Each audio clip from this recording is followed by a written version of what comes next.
Welcome back to When Harry Met Board Games, where we feed our people with relatable content and our victory condition is your satisfaction. I'm Harry, and today we have another playthrough and review. Today I'm going to be playing through and reviewing this game right here, Fragmentz, the card game. Full disclaimer, this is a paid playthrough and review. Another disclaimer, Fragmentz is currently out on Kickstarter right now, so you can check the description down below for more information and a link to that Kickstarter campaign. Now, Fragmentz here is a recreation of a Korean poker-like card game known as Hwatu. I hope I'm pronouncing that remotely correctly. Now, Hwatu translates basically or roughly into Battle of Flowers.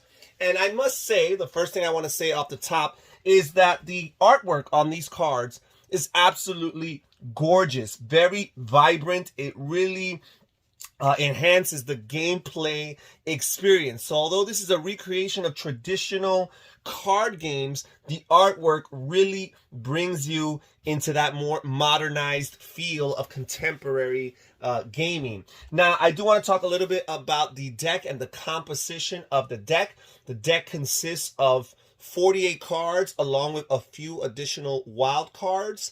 And the types of cards, first of all, they're broken up into different suits, and the suits are distinguished by the numbers on the upper right hand corner, ranging all the way from 1 through 12. There's 12 different suits. You have the Roman numerals here to depict them, and each of these suits has 4 different cards in them. There's also 6 different types of cards, and the types are relevant for particular things that happen during gameplay and also for scoring at the end of a game or at the end of a round. So you have your lands, and you have champions, and you have different types of castles, even dragons, different types of cards that will score you points in different types of ways. Now, the first thing you do is you shuffle your deck, obviously. And the cool thing about Fragmentz is that there are several game modes. And these game modes, you can pick whichever one you prefer, vary it up. And the rules are very inviting and encouraging for players to make adjustments according to their heart's content. Now, this game accommodates anywhere from 2 to 8 players. For the purposes of this video, I will be simulating a 2-player experience, and I will also be simulating the Go Stop variant, or the Go Stop game mode, which is one of the game modes recommended in this game here. And the Go Stop game kind of has a little bit of a trick-taking feel to it. And we'll see how it works as I simulate this game. So first of all, we determine a dealer. The game suggests a couple randomized ways of determining who will be the dealer for the first round. Let's just say the player to the left will be the dealer. The player to the right will be the other player. Now, the dealer is going to deal 5 cards to each player. And after dealing 5 cards to each player, they're going to deal 4 face-up cards to the table. And what we're trying to do is we're trying to capture these cards. Then they will deal another 5 cards to each player. And then they will deal another 4 cards to the table. All right. Now, while each of the cards have different artwork, besides the fact that the suits are distinguished by their numbers on the upper right-hand corner, they also have some similarity in their color schemes and the borders that outline their cards, which makes it a little bit easier and quicker to distinguish. Now, the dealer will always go first in a round. And what the dealer does is they have to play a card to the table. Now, ideally, they want to play a card that matches one of the suits that's on the table. Now, I forgot to mention real quickly, before we even proceed to the round proper, the first thing players do is they check to see if their hand has 4 cards of the same suit. Because if a player starts a round with 4 cards of the same suit, then they automatically win that round. So none of these players have 4 cards of one suit in their hand. If they did, they'd be able to do that. Now, the next thing they look for is to see if they have 3 cards of one suit in their hand. So let's see. We have 2 1s. I have an 11 here, a 10, and an 8. I have 2 7s, a 6, and a 4. So this guy does not have 3 of any kind. This guy here has a 12. He has 2 9s, 2 4s, 2 6s, 2 and an 8. Okay, so neither one of these has 3 of a kind of one suit. Now, if a player did have 3 of a kind of one suit, they could choose to do what the game refers to as flash, and they can reveal those 3 cards of the same suit to their opponents. And by doing so, it kind of puts them, having 3 of a kind of a suit actually in a way is a deterrence, it's a limit, but having your opponents also know that is also a disadvantage. And for doing so, if you're able to win that round after choosing to flash, then you're going to be able to double the amount of points you score if you win that round. So this flashing strategy is one of the ways of increasing the ways you score points. Now we're going to look at the board, and if the board had any jokers on it, which jokers are basically cards that have no symbols and no text on it, just artwork. If there were any jokers on the table, the dealer would remove those and add them to their scoring area and immediately replace them. However, that's not the case right now. There are no joker cards in the table. Then we would see if among the cards here, there are any suits that have all 4 of their cards represented here. We have 2 11s and 2 5s and 2 2s. That's pretty much it. If there were 4 cards of the same suit already on the table, that would mean that there is no winner to this round. We would basically restart the round all over again. Now, there were 3 cards of one suit in this table right here. We would actually stack them, and whichever player was able to play the 4th card of that suit would actually collect all those cards at once. So that would be a very, very powerful move that would be possible. Now we're going to simulate the turn sequence. We're going to start with the dealer. The dealer always starts out first in each round. And the first thing a player has to do on their turn is they have to play a card and add it to the table. That is mandatory. Now, ideally, you want to add a card that matches a suit in the table so that you can collect that match at the end of your turn. However, if you were ever in a situation where you did not have a match, you would still be obligated to play a card onto the table, and then you can hope that on the next phase of your turn, which is flipping over a card from what the rules refer to as the stock, that is the deck, you would hope that when you reveal that card, it matches the card you just played. Now, let's see if I have any cards here that match. I am going to, this player here is going to play an 11 down, and it is a weapon, and it matches this 11, which is a champion. So it would help me potentially to collect 2 different types of cards. Now for the next phase in the turn order, we would flip over the top card from the stock, from the deck, and we would add it here. This is double-sided artwork here, and this is a castle, and it's also an 11.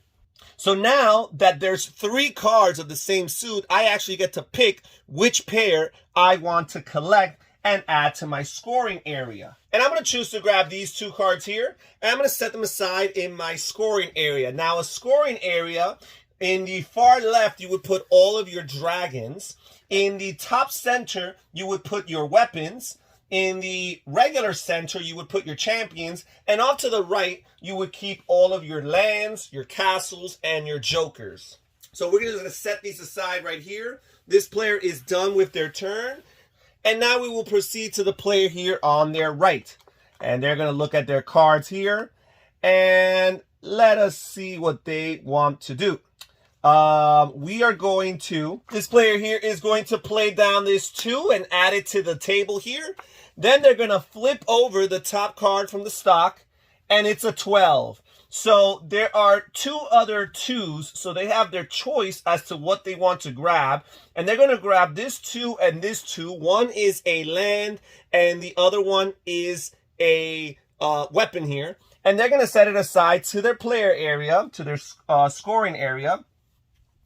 And they are now done with their turn. Now I'd like to talk about some of the special actions that players can take on their turns. These actions are referred to as events in the rulebook. One of the events that a player can trigger on their turn is referred to as ace. And ace is basically when you play a card down, add it to the table, and there is no card that matches that card. However, after you reveal the top card on the stock, if that card does match that card, not only would you be able to collect that match, but that would be referred to as an ace, a special event. And every time you trigger any special event, it allows you to capture one land from all of your opponents around the table. So a already collected land card that an opponent has in their scoring area, they would have to turn it in to you. So these are very powerful actions that you could trigger. Another special action or event is referred to as Vista. And Vista is when there's two pairs on the board and a player plays a third card matching that suit. And then when they flip over the top card of the stock, that fourth card is the fourth card in that particular suit. If you're ever fortunate enough and have the timing to trigger that event, not only will you be able to collect all four cards, but again, since you triggered this special event, you'll be able to collect a land card from all your other opponents around the table. Now, another special action is referred to as a sweep. And a sweep is when there's only two cards remaining in the table area, and a player is able to capture both of them, let's say through the use of a Vista, then that would trigger a particular event, the sweep, and as a reward for your sweep, you would again be able to collect a land card from every opponent around the table. Now, another possible special event is referred to as a stack. And I mentioned earlier that at the beginning of the round, you check to see if there's three cards of one suit, and if they are, you would stack them upon another. If a player is able to place down the fourth card of that stack, they would be able to collect all three of those cards. But again, they would trigger that special event and be rewarded by collecting a land card from every opponent around the table. And finally, the last special event that can be triggered is referred to as a bomb. And if at the beginning of your turn, you see that you have three cards in your hand of the same type, you're going to be able to do that bomb. If the fourth card of the suit is on the table, you can play those three cards to collect that fourth card. And that is a bomb. Now, that is getting rid of three cards in your hand, so you're going to have two fewer turns than your opponents around the table. However, you're going to be rewarded by triggering that event and collecting one land card from every other opponent around the table. Now, typically speaking, when you're playing Go Stop, you have a certain amount of points that you're playing for each round. The rulebook recommends that for a two-player game, the base points or the base value is 7 points. Whenever a player has 7 points in their scoring area, then they're going to have a choice at the end of that turn to either say go or stop. If they say stop, they will have won the round and scored their points, whether it's 7 or more, and then they will be the dealer going into the next round, because the winner of each previous round will be the dealer going into the next round. However, if the player wants to be a little bit more risky and accrue more points, they can choose to say go and continue going. And with every time that they go around and say go, they're going to intensify and exponentially increase how many more points they're going to be able to score. Not only because they're going to be collecting more cards, but also because the rules indicate point bonuses, modifiers, things that are going to add points to them, things that are going to multiply their points on them based on how many times they go around saying go. However, they're also giving an opportunity to their opponents around the table to get the lead. And if at any point a player around the table, one of their opponents, scores the base value of points, that is 7, let's say, and they choose to stop, then not only will they win that round with those 7 points, but the player who was previously in the lead will be penalized for that risk of theirs.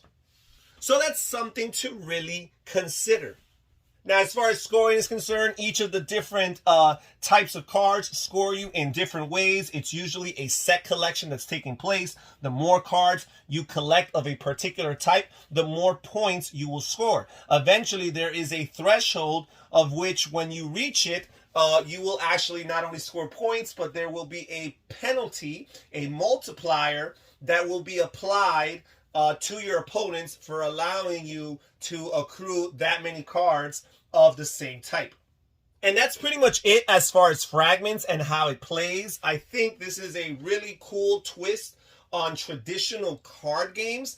I've never played the game Hiwatu, the Battle of Flowers that I referred to earlier in the video, but this game kind of has me curious about trying that game. Yeah, it's really, really neat. The artwork, as I said, very evocative, very compelling. It really draws you into the experience. And the gameplay is really neat. I like the idea of trying to press your luck and push your luck as far as deciding if you are the leader, whether or not you want to go or whether you want to stop and move on to the next round. Knowing me, I'm more of the conservative type. I probably would stop more often than not, but I could see how lots of players would be excited about the thrill of trying to push their luck and seeing if they can accrue more points. Lots of really cool and neat things going on. Lots of ways of players perhaps making a little bit of a comeback with all of these different events that trigger actions that make you capture cards from opponents. Lots of cool little things going on in this game. If you guys are interested, check in the description down below again for a link to their Kickstarter campaign currently running right now. Well, that's it for today's video, guys. Thank you so much for joining us here at When Harry Met Board Games. This is Harry saying take care, everybody. Stay safe, stay healthy, and have fun gaming. Bye-bye.